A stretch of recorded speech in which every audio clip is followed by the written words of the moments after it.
श्री हरि जय श्रीमन नारायण जय शम्भो। आज हरितालिका तीजको व्रत कथा लिएर म उपस्थित भएको छु। तपाईहरुको यो हरितालिका तीजको व्रत जो बस्नु भएको छ अथवा जो बस्नु भएको छैन, बस्न सक्नु भएको छैन, यो तीजको के कस्तो कथा रहेको छ र यो पुराणहरूले तीजका विषयमा के कस्तो भनिरहेका छन् भनेर मैले विशेष गरी हरितालिका तीजको व्रत कथा लिएर आएको छु। यो कथामा विशेष गरी भगवान शिवसँग पार्वती माताको संवाद रहेको छ। भगवान शिवका साथमा माता पार्वतीले सोध्नुहुन्छ, हे प्रभु, मैले हजुरलाई पति कसरी प्राप्त गरेँ र यो व्रतहरुमा सबैभन्दा उत्तम व्रत के हो, व्रतहरुमा अत्यन्त उत्तम व्रत के हो, यो मलाई सुनाइदिनुस् भनिसकेपछि उहाँले पुराणमा बताइएको प्रसंग जो चाहिँ 88,000 शौनकादि ऋषिहरूले सुतजी महाराजका साथमा सोधेको प्रसंग थियो, यही प्रसंग भगवान भोले बाबाले अगाडि बताउनुहुन्छ। सुन, तिमीले अत्यन्त भयंकर ठुलो तप गरेकी थियौ मलाई पाउन प्राप्त गर्नका लागि भनेर निर्जन वनमा बसेर गुफामा बसेर भोकै प्यासै रही तिमीले अत्यन्त ठुलो तपस्या गरेका कारणले गर्दाखेरि मलाई प्राप्त गर्यौ। यो कसरी गरे, मैले कहाँबाट हजुरको तपस्या गरे, यो पनि मलाई बताइदिनुस् भनेर माता पार्वतीले भगवान भोले बाबासँग सोधिसकेपछि भगवान भोले बाबाले अगाडि बताउनुहुन्छ। कैलास शिखरे रम्ये गौरी पृष्ठति शङ्करः गुह्याद् गुह्यतरं गुह्यं कथयस्व महेश्वर। यो गुह्यतर जो कथा छ यो मलाई बताइदिनुहोस् भनेर भनिसकेपछि भगवान ईश्वर भन्नुहुन्छ, प्रवक्ष्यामि तवाग्रे व्रतमुत्तमं यद् द्रोग्यम मम सर्वस्वं कथयामि तव प्रिय। हे प्रिय, तिम्रो अगाडि म यो अत्यन्त उत्तम व्रत बताउने छु। एक समयको कुरो हो, तिमी हिमालय की पुत्री भएर जन्मिएकी थियौ, हिमालय पर्वतराज की पुत्री भएर जन्मिएकी, हिमालयले पनि अत्यन्तै धेरै प्रेम गरेर तिमीलाई चाहिँ राखेको थियो। हिमालय पर्वतराजले अत्यन्तै प्रेम गर्नुहुन्थ्यो तिमीलाई आफ्नी पुत्री भनेर, अत्यन्तै धेरै प्रेम गर्नेवाला हिमालय पर्वतका साथमा रहँदा अत्यन्तै सुन्दरी प्रशस्त गुणले युक्त भएकी तिमी थियौ, छेउ अथवा छेउ तिमी रहन्छौ।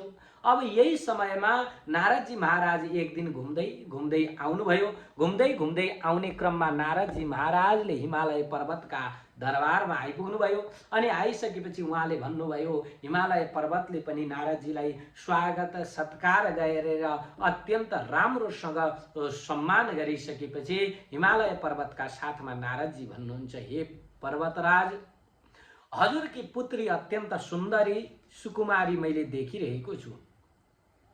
हजुर की पुत्री को लागि यो संसारमा अत्यन्त उत्तम वर भनेको ब्रह्मा विष्णु र महेश्वरमा सबैभन्दा उत्तम भनेका विष्णु हुन्। भगवान विष्णुलाई तपाईले ज्वाइँ बनाएर तपाईकी छोरी दिनुहोस् भनेर यस्ता प्रकारले नारदजी महाराजले हिमालय पर्वतका सामनेमा बिन्ती बिसाउनु भयो। नारदजी महाराजको कुरो सुनेर हिमालय पर्वत प्रसन्न हुनुभयो, हिमालय प्रसन्न हुनुभयो अनि भन्नुहुन्छ, ओहो, मैले भगवान विष्णुलाई ज्वाइँ बनाउन पाउनु भनेको अत्यन्तै ठुलो हर्षको कुरो हो। यदि भगवान विष्णु मेरी छोरीसँग विवाह गर्न चाहनुहुन्छ अथवा भगवान विष्णुले दूतका रूपमा तपाईलाई पठाउनु भएको हो भने हुन्छ, म मेरी छोरी विष्णुलाई दिन्छु भनेर पर्वतले भन्नुभयो। त्यसरी हिमालयले भन्नुभयो। उहाँले भनिसकेपछि अब लौ हुन्छ भनेर नारदजी पनि खुसी हुँदै हुँदै जानुहुन्छ। भगवान विष्णुका साथमा जानुभयो, भगवान विष्णुलाई बताउनु भयो। भगवान विष्णुलाई भन्नुहुन्छ, हेर्नुहोस्, हजुरका निमित्त भनेर योग्य दातव्यम, योग्य वर योग्यलाई नै दिनुपर्दछ भनेर मैले हजुरका निमित्त भनेर पार्वती मागे भनेर भनिसकेपछि भगवान विष्णुले पनि केही प्रत्युत्तर गर्नुहुन्न। यतापट्टि अब साथीहरूका माध्यमद्वारा बुबाले मलाई चाहिँ विष्णुलाई दिने कुरो गरिसक्नु भयो भन्ने कुरो पार्वतीले सुन्नुहुन्छ। अब यसरी पार्वतीले सुनिसकेपछि पार्वतीले श्रुत्वा वाक्यम पितुर्देवी सखिवी सहिता बने सिंह व्याघ्र मृगेर व्याप्ति तत्र सुप्त्वा च निर्जने। अब यस्ता प्रकारले साथीहरूका कुरा सुनेर उहाँको मन खिन्न भयो। ओहो, म त भगवान शिवलाई पति प्राप्ति होस् भनेर म माग्ने गर्दथे, बार बार म यही भन्दथे कि मेरो पति भगवान शिव हुनुपर्दछ भनेर भन्ने गर्दथे। आज मेरा पिताजीले मलाई विष्णुलाई दिने विचार गर्नुभएछ। मैले बाँच्ने कुनै पनि काम छैन, म मर्छु भनेर उनले पासो लागेर अथवा डोरीले मर्ने विचार गरेर उनी जङ्गलतर्फ लागिन्। यो देखेर साथीहरूले पनि उनलाई सल्लाह दिए, हेर यदि तिमी महादेवलाई नै पति चाहन्छौ भने तिमी यसरी मर्न हुन्न, तिमी जाउँ बरु जङ्गलमा जाउँ, जङ्गलमा एकान्तमा बसेर महादेवको ध्यान गरौँ, महादेव अवश्य प्रसन्न हुनुहुनेछ। किनभने क्षणे रुष्टा क्षणे तुष्टा, रुष्टा तुष्टा क्षणे क्षणे, भगवान भोले बाबा त एकैछिनमा खुसी हुनुहुन्छ।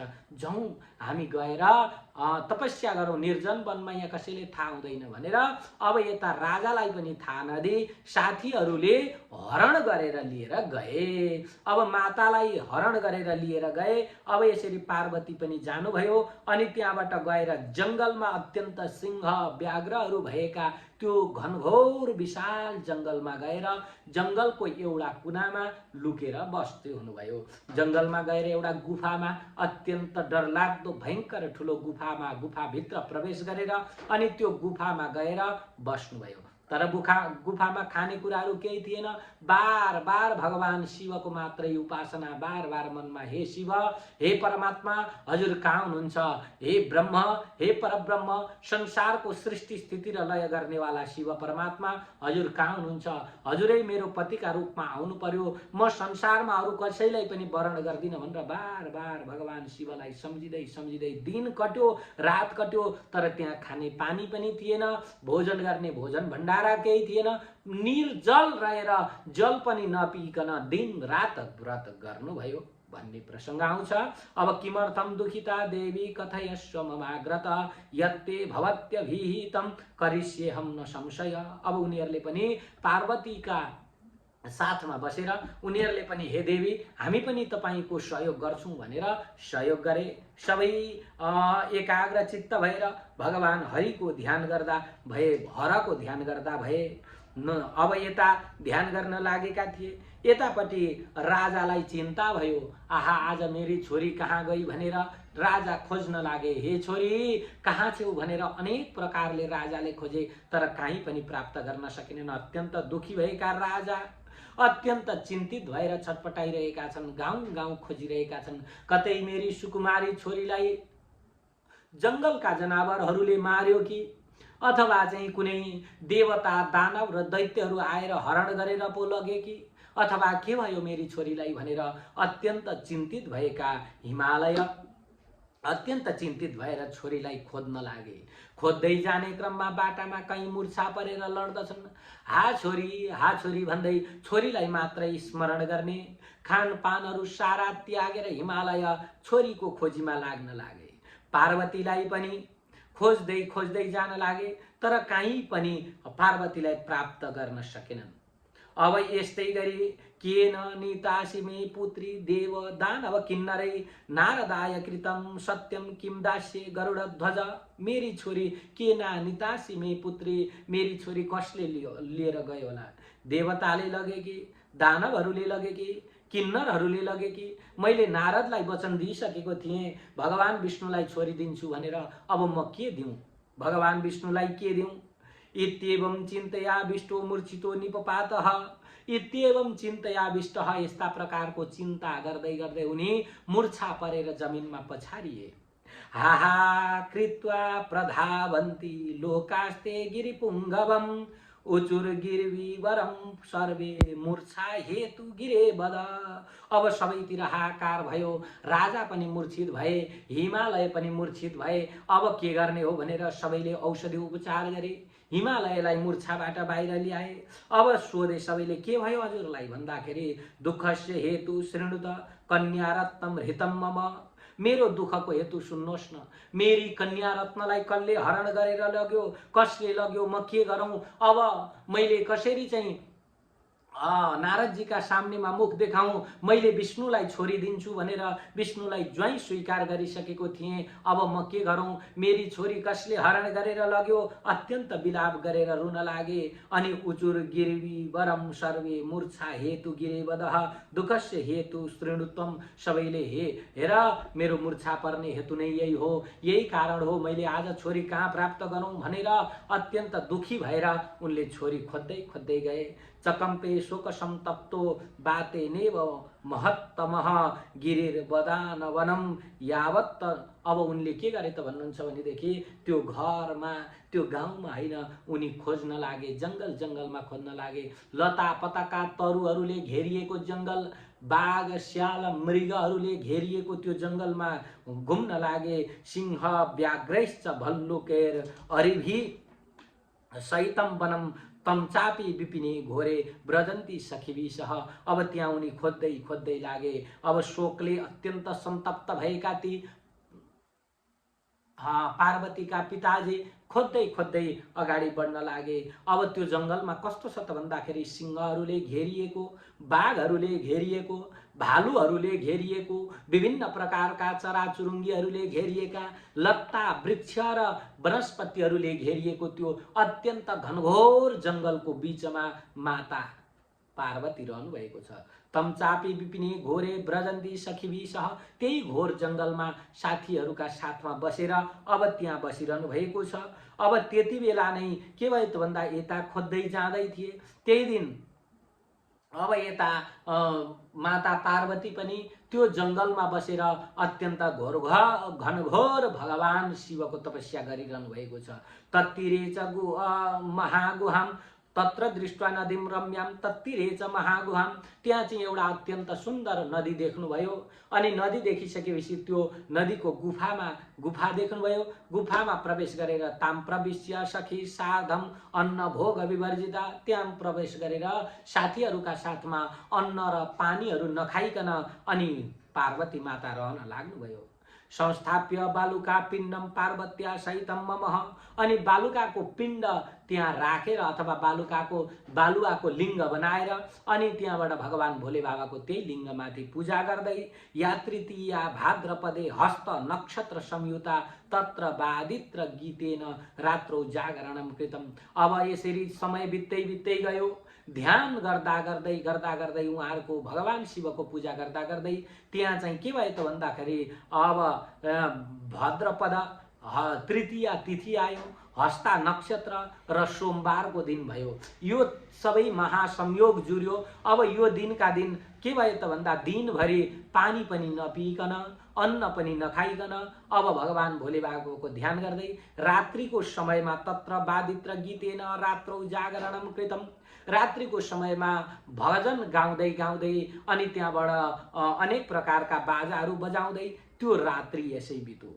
जब रात्रि बित्यो त्यति बेला के भन्नुहुन्छ भने तेन व्रत प्रभावेण आसनम चलितम मम, भगवान भोले बाबा भन्नुहुन्छ यस्ता प्रकारले पार्वतीले गरेको व्रतका प्रभावद्वारा दिनभरि भोजन आदि नगरिकन रात्रिको समयमा पनि भजन कीर्तन गरेर बसेको यो व्रतका प्रभावले मेरो आसन डगमगाउन लाग्यो। कैलाश पर्वतमा म भगवानको ध्यान गर्दै बसेको मेरो आसन डगमगाउन लाग्यो। त्यति बेला के भयो भनेर मैले ध्यान दृष्टिले हेर्दा पार्वतीलाई त्यो गुफामा देखेँ। पार्वतीलाई मेरो ध्यान गरिरहेको गुफामा देखेर सम्प्राप्तो हम तदा तत्र यत्र त्वं सखिभिसह, हे पार्वती तिमीलाई त्यो गुफामा देखिसकेपछि म तुरुन्त के भयो त भन्दा गुफामा प्रवेश गरेँ। जहाँ तिम्रा सखीहरूले साथीहरूले घेरिएकी तिमी मेरो तपस्या गरेर बसेकी थियौ त्यही गुफामा म प्रवेश गरेँ। अनि त्यहाँबाट प्रवेश गरिसकेपछि मैले भने हे वरानने तिमी वर माग, प्रसन्नोस्मि मया प्रोक्तम वरम ब्रूहि वरानने, म प्रसन्न छु वर माग भनेर मैले भन्ने बित्तिकै तिमीले भन्यौ हे देवता तपाईँ प्रसन्न हुनुहुन्छ भने तपाईँ मेरो श्रीमान भइदिनुहोस् भनेर भनिसकेपछि मैले पनि अस्तु इति युक्त्वा तु ताम देवीम कैलासम पुनरागता, हुन्छ ल ठिक छ तिमीलाई वरदान पूर्ण भयो भनेर म फेरि कैलाशमा आएँ। कैलाशमा आइसकेपछि अब के भयो त भन्दाखेरि तिमीले भोलिपल्ट चतुर्थी तिथिका दिन पारायण गर्यौ। पारायण गरिसकेपछि सर्वसिद्धि तिमीलाई प्राप्त भयो। यताबाट तिम्रा पिताजी पनि खोज्दै खोज्दै डराउँदै डराउँदै जङ्गलमा तिमीलाई खोज्दै जानुभएको पिताजी पुग्नुभयो। पिताजी पुगिसकेपछि घनघोर जङ्गलमा तिमीले अत्यन्त भयविह्वल भएर पिताजीले देख्नुभयो। देखिसकेपछि लौ घर हिँड भनेर पिताजीद्वारा आज्ञा हुँदा तिमीले के भन्यौ त भन्दाखेरि श्रीणुतात मया ज्ञातम त्वं दास्यसीश्वराय माम तदन्यथा कृतं तात तदेहं वनमागता। तिमीले भन्यौ हे बुबा, हजुरले मलाई विष्णुलाई दिँदै हुनुहुन्छ भन्ने कुरो सुनेर म जङ्गलमा आएकी हुँ। यदि मलाई भगवान शिवलाई नै मेरो शिवका साथमा विवाह गर्नुहुन्छ भने म फर्केर जान्छु, होइन भने जान्न भनेर तिमीले भनिसकेपछि आफ्नी छोरीको मायाले गर्दा तिम्रा पिताजीले पनि लौ हुन्छ म तिमीलाई भगवान शिवकै साथमा विवाह गराइदिन्छु भनेर तिम्रा पिताजीले तिमीलाई घर लिएर आउनुभयो। यस्ता प्रकारले घर लिएर आउनुभयो भन्ने प्रसङ्ग। अनि त्यो पछाडि ददासी तात यदि माम गिरिशाय तदा गृहम आगमिष्यामि नैवञ्जन इति थास्यामि निश्चितम, म यहीँ बस्छु, होइन भने भनेर तिमीले ढिठ गरिसकेपछि हुन्छ म दिन्छु भनेर यस्ता प्रकारले तिमीलाई लिएर आउनुभयो। यही व्रतका प्रभावले तिमीले नजानिदा नजानिदै अथवा मेरो ध्यान गरेका प्रभावले तिमीले मलाई पाएकी हौ। यसैले यो व्रतको नाम भयो हरितालिका। आलिभी भनेको साथीहरूद्वारा, हरिता भनेको हरण गरिएकी अथवा चोरिएकी भएकाले यो व्रत साथीहरूले चोरेर गरिएको व्रत भएकाले अथवा तिमीलाई साथीहरूले हरण गरेर घरबाट हरण गरेर जङ्गलमा लगेर गरिएको व्रत भएकाले हरितालिका व्रत भनेर रहन लयो। आलिभी भनेको तालिका भन्छ न, आलिभी भनेर पछाडिको आलिभी भनेको साथीहरूद्वारा, हरिता भनेको हरिएको साथीहरूद्वारा हरिएको भएकाले यसको नाम रहन गयो हरितालिका। अब यो हरितालिका व्रत जसले गर्दछ त्यो सज्जन व्यक्तिहरू मलाई प्राप्त गर्दछ, आफ्ना पतिको अथवा पत्नीको आयु आरोग्य र ऐश्वर्यको भागीदार हुन्छ। यसैले चन्दन फूल सुगन्धहरूद्वारा लेपन गरेर गृहमण्डलमा घरमा विभिन्न प्रकारको वास्तुहरू बनाएर शङ्ख भेरी मृदङ्गहरूको स्वर गर्दै गर्दै यो पूजा गरोस् भनेर यस्ता प्रकारले भगवान शिवले अब यो हरितालिका व्रत कसरी गर्ने अनि यो हरितालिका व्रतको पूजा कसरी गर्ने भन्ने विषयमा अगाडि बताउनुहुन्छ। पूजयेत बहु पुष्पैश्च गन्ध धूपादिभिर नवैहि। अब पुष्पहरूद्वारा धूप दीप गन्ध नैवेद्यद्वारा पूजा गर्नुपर्दछ। नाना प्रकार नैवेद्यैहि पूजयेत चागरञ्जरैत, होइन, नाना प्रकारका नैवेद्यहरूद्वारा नारिकेलै पुगी फलेर जम्बु रैव कुलेर तथा नरिवल, यस्तै गरी तपाईँको विभिन्न प्रकारका नैवेद्यहरूद्वारा अरू सुन्तरा ज्यामेर अनि यस्तै गरी बेलौतीहरूद्वारा भगवान शिवको पूजा गर्नुपर्दछ। अनि यस्तै गरी बीजपुरै सनारङ्गैः फलैश्चान्यैश्च भूरिशः। अब आरङ्गहरू अरू प्रशस्त फलहरूले पूजा गर्नुपर्दछ। ऋतुकालोद्भवेर भूरि प्रकारै कन्दमूलकैः, त्यो ऋतुमा जस्तो जस्तो प्रकारका कन्दमूलहरू प्राप्त हुन्छन् ती कन्दमूलहरूले पूजा गर्ने। धूप दीपेर गन्ध पुष्पेर मन्त्रेणानेन पूजयेत। धूप दीप अनि गन्ध पुष्प आदिद्वारा यो अगाडि बताइने मन्त्रद्वारा पूजा गर्नुपर्दछ। ओम नमः शिवाय शान्ताय पञ्चवक्त्राय शूलिने नन्दी भृङ्गी महाकाल गणमुक्तात्मा सम्भवे शिवायै हरकान्तायै प्रकृत्यै सृष्टिहेतवे शिवायै सर्वमङ्गल्यै शिवरूपे जगन्मये शिवे कल्याणदे नित्यं शिवरूपे नमोस्तुते शिवरूपे नमस्तुभ्यं शिवायै सततं नमः। नमस्ते ब्रह्मरूपिण्यै जगद्धात्रै नमो नमः। संसार भय संतापात् त्राहि मां सिंहवाहिनी येन कामेन देवेशी पूजितासी महेश्वरी राज्य सौभाग्य सम्पत्ति देही मामम्ब पार्वती भनेर यस्ता प्रकारले पूजा गर्नुपर्दछ। मन्त्रेणानेन देवी त्वां पूजयित्वा मया सह। अब मया सह भनेको भगवान शिवका साथमा यी मन्त्रहरूले पूजा गर्नुपर्दछ।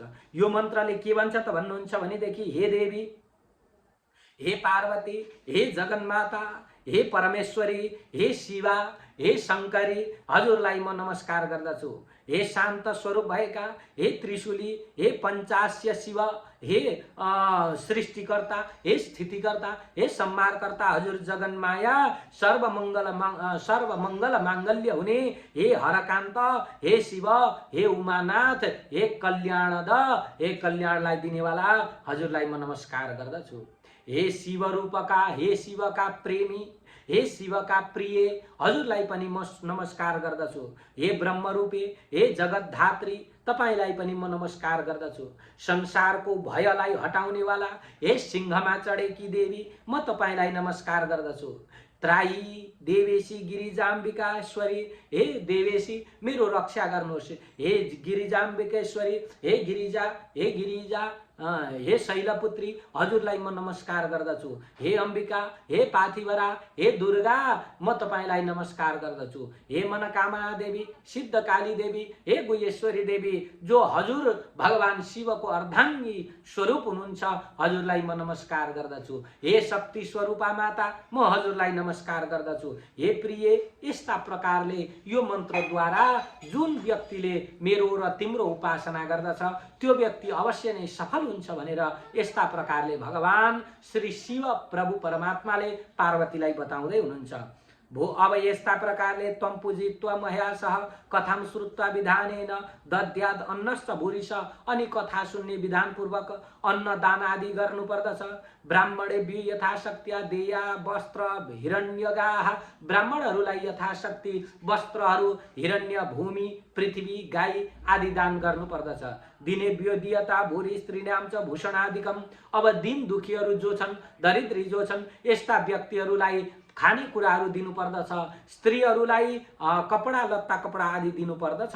सप्तजन्म भवेद् राज्यं सौभाग्यञ्ज वर्धते, 7 जन्मसम्म राज्य प्राप्ति हुन्छ, सौभाग्य प्राप्ति हुन्छ भनेर बताइएको छ। यसैले पच्यते नरके घोरे नोपवासं करोति, जो चाहिँ यो तीजको व्रत गर्दैन त्यस्तो व्यक्तिहरू घोर नरकमा पाक्दछ अथवा नरकमा पर्दछ।